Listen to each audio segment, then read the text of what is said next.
3 महीने में पैसा डबल, लगाओ 1 लाख, पाओ 2 लाख।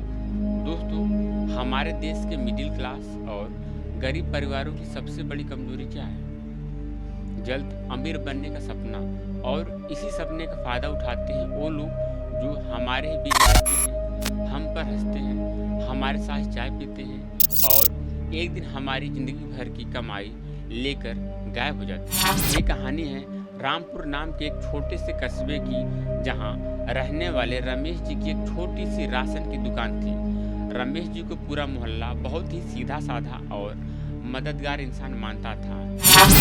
एक दिन रमेश जी ने मोहल्ले के सामने एक ऐसी स्कीम रखी जिसने पूरे कस्बे के लोगों की आंखों में अमीर बनने का लालच पैदा किया। सब ने अपना पेट काटकर अपनी बेटियों की शादी का पैसा, अपने बुढ़ापे की पेंशन रमेश जी के हाथों में सौंप दी। लेकिन ठीक 3 महीने बाद जब पैसा वापस मिलने का दिन आया तो रमेश जी की दुकान पर ताला लटका था और वो खुद अपनी पत्नी के साथ गायब थी। पूरे मोहल्ले को लगा कि रमेश करोड़ों रुपए लेकर भाग गया है। लेकिन जब पुलिस इस केस की गहराई में उतरी तो उन्हें तो रमेश तो नहीं मिला, लेकिन जो सच सामने आया उसने पूरे मोहल्ले के पैरों तले जमीन खिसका दी। रमेश की राशन की दुकान पिछले 10 सालों से चल रही थी। हर कोई उन पर आंख बंद करके भरोसा करता था। एक दिन रमेश ने मोहल्ले के कुछ समझदार लोगों को बुलाया और कहा, देखिए भाइयों, मैंने एक बड़ी कंपनी के साथ मिलकर एक चिट फंड कमेटी शुरुआत कर रहा हूँ। आप लोग बैंक में पैसा रखते हैं, क्या मिलता है? ब्याज के नाम पर चवन्नी। मेरे पास लगाओ, 3 महीने में रकम दुगना करके दूंगा। शुरुआत में कुछ लोगों ने 10-10 हजार रुपये लगाए। ठीक 3 महीने बाद रमेश जी ने उन्हें 20-20 हजार रुपये वापस कर दिए। यानी उन्होंने 3 महीने में पैसा दोगुना करके दिए। अब क्या था, पूरे मोहल्ले में आग की तरह ये बात फैल गई। सब्जी वाले श्यामलाल ने अपनी बेटी की शादी के लिए रखे 2 लाख रुपए रमेश को दे दिए। रिटायर्ड मास्टर जी ने भी 5 लाख रुपए रमेश के हाथों में सौंप दिए। देखते ही देखते रमेश के पास करीबन 1 करोड़ रुपए इकट्ठे हो गए। इस पूरे काम में रमेश का साला विक्रम, जो कि एक बेरोजगार और आमारा किस्म का लड़का था, रमेश के साथ साये की तरह रहता था। विक्रम ही लोगों से पैसा कलेक्ट करता था और रसीद काटता था। वो तारीख भी आ गई जब सबको उनका पैसा डबल मिलना था। सुबह से ही रमेश की दुकान के बाहर लोगों की भीड़ जमा होने लगी, लेकिन दोपहर तक दुकान का शटर नहीं उठा। लोगों ने रमेश के घर जाकर दरवाजा खटखटाया तो वहां पर भी ताला लटका था। रमेश और रमेश की पत्नी दोनों का फोन बंद आ रहा था। मोहल्ले में हाहाकार मच गया। श्यामलाल छाती पीट पीट कर रोने लगा। मास्टर जी छत में चले गए। लोग चिल्ला रहे थे, रमेश चोर है, रमेश चोर है। तभी वहां रमेश का साला विक्रम बदहवास हालत में दौड़ता हुआ आया। उसके कपड़े फटे हुए थे। उसने रोते हुए कहा, जीजा जी मुझे धोखा देकर रात को ही दीदी के साथ सारे पैसे लेकर शहर भाग गए।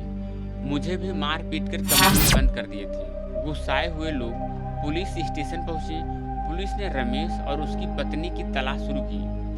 पुलिस ने जब हाईवे के टोल नाके और रेलवे स्टेशन के सीसीटीवी फुटेज खंगाले तो उन्हें रमेश या उसकी पत्नी कहीं दिखाई नहीं थी।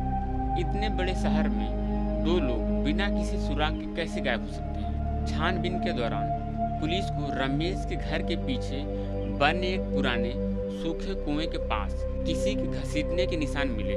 जब पुलिस ने टार्च जलाकर उस अंधे कुएं के अंदर देखा तो वहां 2 लाशें सड़ रही थी। वो लाशें किसी और की नहीं थी बल्कि रमेश और उसकी पत्नी की थी। पूरा मोहल्ला सन्न रह गया। जो लोग रमेश को गाली दे रहे थे उनकी जबान बंद हो गई। अगर रमेश का मर्डर हुआ था तो वो 1 करोड़ रुपए कहाँ गए? पुलिस का शक तुरंत उस शख्स पर गया जिसने सबसे पहले रमेश के भागने की कहानी सुनाई थी, यानी उसका साला विक्रम। पुलिस ने विक्रम को हिरासत में लिया। जब पुलिस ने 3rd डिग्री का इस्तेमाल किया तो विक्रम टूट गया और उसने जो सच उबला वो रोंगटे खड़े कर देने वाला था। विक्रम ने बताया कि रमेश कोई साथी ठग नहीं था। रमेश तो सच में उस पैसों को किसी सही जगह इन्वेस्टमेंट करना चाहता था ताकि मोहल्ले वालों को भला हो सके।